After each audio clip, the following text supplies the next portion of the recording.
ओम नमः शिवाय, श्री शिवाय नमस्तुभ्यम, जय श्री महाकाल। जी हाँ भक्तों, क्या आपका भी जो बच्चा है उसका जो मन है वो पढ़ाई लिखाई में बिल्कुल भी नहीं लगता? आप लोग बहुत ज़्यादा परेशान हैं उसकी पढ़ाई को लेके कि आखिरकार हमारा जो बच्चा है वो पढ़ता क्यों नहीं है। जब भी आप उसको पढ़ाने के लिए बैठाते हो तो कहीं घूमने चला जाएगा, कहीं खेलने चला जाएगा, कहीं कुछ करेगा, कहीं कुछ, लेकिन पढ़ेगा बस बिल्कुल भी नहीं। आप लोग बहुत ज़्यादा परेशान रहते हैं उसकी पढ़ाई के लिए कि आखिरकार हमारा जो बच्चा है वो क्यों नहीं पढ़ता। तो आपको परेशान होने की बिल्कुल भी आवश्यकता नहीं है, क्योंकि आज जो मैं आपको उपाय बताने वाला हूँ, अगर आपने उसको ध्यान से सुन के अच्छे से कर लिया तो अवश्य रूप से सारी की सारी इच्छा, सारी की सारी जो मनोकामना है वो पूरी होगी ही होगी। क्या करना है, कैसे करना है, पूरा बताने वाला हूँ और अच्छे तरीके से आपको समझाने वाला हूँ। तो बस उपाय ध्यान से सुन के अच्छे से करिएगा ज़रूर, ठीक है ना। देखिए, आपको भी पता है कि पूज्य गुरुदेव की जो कथा होती है उसमें लाखों की भीड़ आती है। कैसे भीड़ आती है?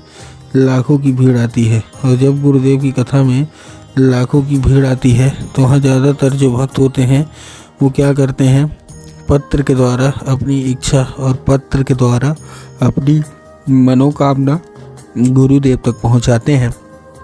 तो अभी गुरुदेव की कथा चल रही थी, आज से 4 से 5 महीना पहले की बात है। गुरुदेव की कथा चल रही थी और गुरुदेव की कथा में लाखों की भीड़ आई।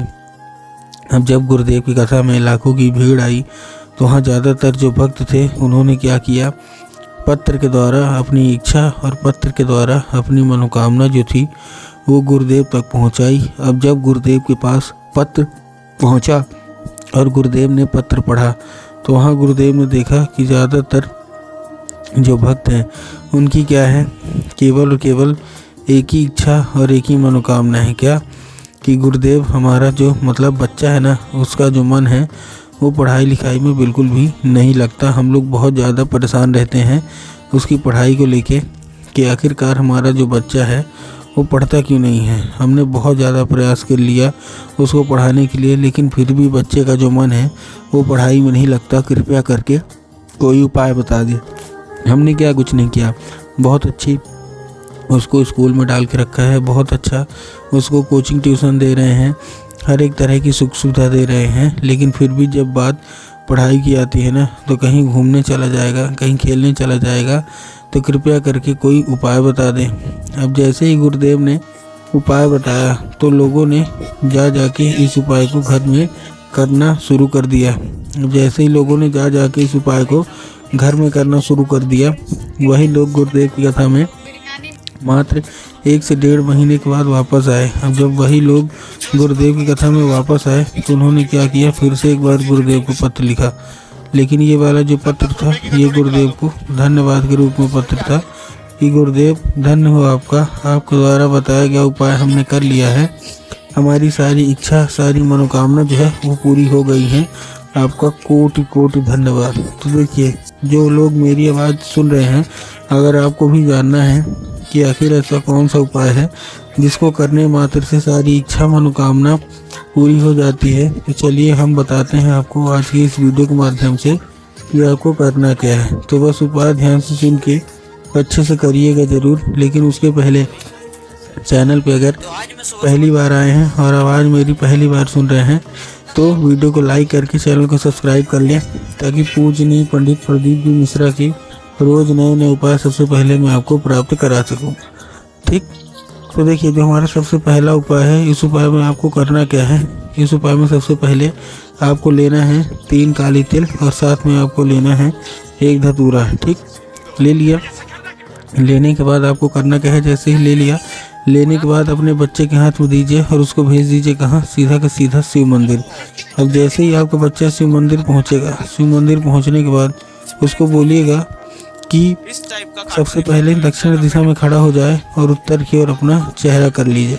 अब देखिए, दक्षिण और उत्तर में ना बहुत सारे लोग कंफ्यूज होते हैं कि दक्षिण क्या है, उत्तर क्या है, हमको थोड़ा साफ साफ बताओ। तब गुरुदेव ने साफ साफ बताया है कि आप जिस शिव मंदिर जा रहे हैं ना, उस शिव मंदिर का जिधर साइड जलाधारी होगा, आपको अपना चेहरा उधर साइड करके खड़े हो जाना है, ठीक। खड़े हो गए, खड़े होने के बाद आपको करना क्या है, एक नाम लेके, कौन सा, महादेव का बहुत ही सुंदर सा नाम है, श्रम्भेश्वर महादेव। तो आपको करना क्या है, श्रम्भेश्वर महादेव का नाम लेके और उन्हीं का स्मरण करके आपको चुपचाप क्या कर देना है, अर्पित कर देना है बस।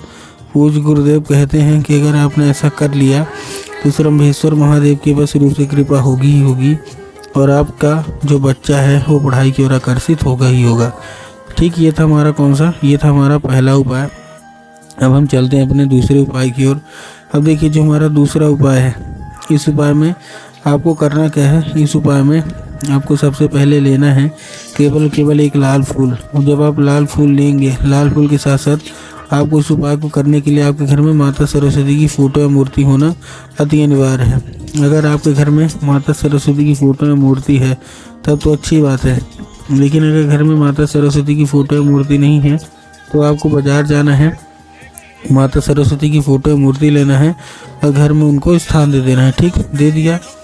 अब स्थान देने के बाद आपको करना क्या है, शाम के वक्त में जैसे ही आपके घर में पूजा पाठ होती है तो जो लाल फूल है वो आपको माता सरस्वती को क्या करना है, अर्पित कर देना है और माता सरस्वती से उसको औषधि के रूप में मांगना है कि माता कृपया करके हमको इसको औषधि के रूप में प्रदान करिए। अब क्या होगा, अब ये औषधि के रूप ले लेगा। अब आपको करना क्या है, उसी रात जब आपका बच्चा अच्छे तरीके से खाना पीना खा के सो जाए तो आपको क्या करना है, वो जो लाल फूल है ना वो उठाना है और अपने बच्चे के माथे पे 2 से 3 बार आपको क्या कर देना है, फेर देना है बस। पूज्य गुरुदेव कहते हैं कि अगर आपने ऐसा कर लिया तो उस फूल के जरिए अवश्य रूप से आपके बच्चे के ऊपर माता सरस्वती की कृपा होगी और आपका बच्चा पढ़ाई की ओर आकर्षित होगा ही होगा। तो उम्मीद करता हूँ ये दूसरा भी उपाय आपको अच्छे तरीके से समझ में आ गया होगा। अब हम चलते हैं अपने तीसरे और आखिरी उपाय की ओर। अब तीसरे और आखिरी उपाय में आपको देखिए करना क्या है। तीसरे और आखिरी उपाय में आपको सबसे पहले लेना क्या है, सबसे पहले आपको लेना है एक पान का पत्ता और पान के पत्ते के ऊपर आपको डालना है क्या, शहद। 1-2 चम्मच शहद डाल दीजिए। शहद का लेपन मतलब कर लीजिए। ठीक, शहद का लेपन कर लिया।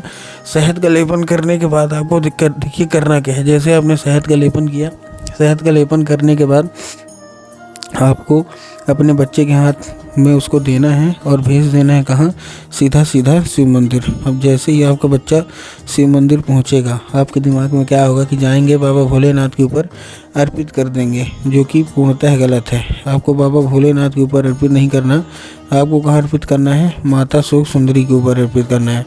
अब माता शोक सुंदरी की जगह कहाँ होती है, जलाधारी के बिल्कुल बीचों बीच। तो आपको करना क्या है, जलाधारी के बिल्कुल बीचों बीच अर्पित कर देना है बस। पूज्य गुरुदेव कहते हैं कि अगर आपने ऐसा कर लिया तो अवश्य रूप से सारी इच्छा, सारी मनोकामना पूरी होगी ही होगी और आपका बच्चा पढ़ाई की ओर आकर्षित होगा ही होगा।